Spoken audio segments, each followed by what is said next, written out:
When finding information sources to use in your scholarly projects, it is important to consider the role that those sources will play in your own writing. The I-beam schema is a way to help decide how other sources are relevant to your thesis.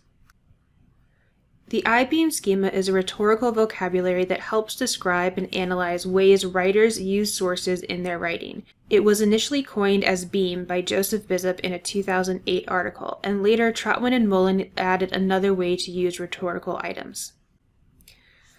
I-beam stands for instance, background, exhibit, argument, and method. To start thinking about the schema, you respond to instance sources, you rely on background sources, you interpret or analyze exhibits, you engage with arguments, and you follow methods.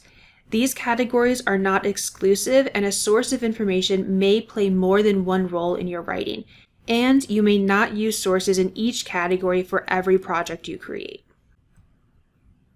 With background sources, consider what facts you are relying on to support your thesis. These sources can be considered authoritative and are very credible. They can also be classic or older and come from more accepted research. There is some correlation to tertiary or reference sources like encyclopedias or handbooks, but other formats of information can be background sources as well.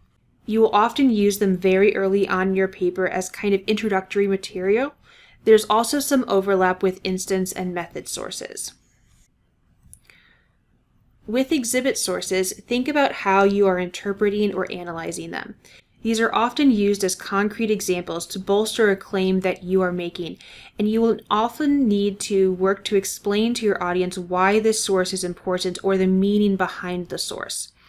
There's a loose correlation to primary sources, so whether that is a work of art like a poem or a painting, whether that is data that is coming from an original experiment, whether that is a first-hand news source, you will need to give some context as to why it is an example of your point. There is some overlap between argument sources because a lot of exhibits are going to be reasons why these arguments work or why you disagree or agree with a source. With argument sources, you are really entering into a conversation with them and understanding the conversation that they are having amongst themselves. At least ask yourself, do you agree or disagree with an author's claims, or are you building on their research in any way?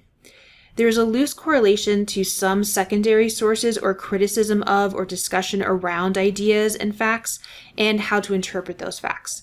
There is also some overlap with exhibit sources because exhibits often play a role in supporting an argument that you are making, or instance sources because you often agree or disagree with them. Method sources are really important in scholarly academic work. They will often introduce a perspective, a theory, or even a particular experimental procedure that you are following. They give you a frame for understanding ideas or data, and they're often very discipline specific. A lot of your isms can be seen as method sources: feminism, capitalism, behaviorism, etc. For experimental procedures, if I'm following a particular way to calculate data like a regression model, or if I'm using a particular survey that has been vetted by multiple studies, these are all methods.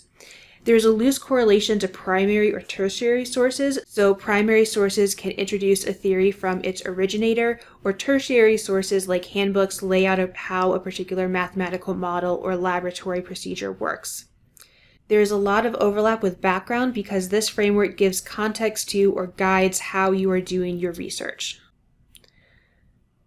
Finally, we come to instance, which is the type of source that Troutman and Mullen added to Bishop's initial beam schema.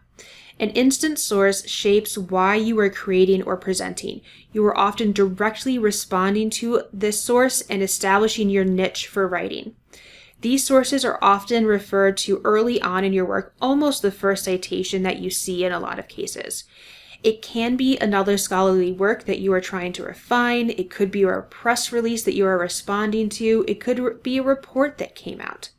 Instance sources aren't necessarily always going to be scholarly. There is some overlap with background and argument because they give context to your writing and you are in conversation with them. The I-beam schema frames rhetorical categories for the roles that sources play in your work, though you may not use sources in every category for every project. It helps define the relevance of your sources and whether you are responding to instant sources, relying on background sources, interpreting and analyzing exhibit sources, engaging with argument source, or following a method source. They're all integral ways to use information in your scholarly projects.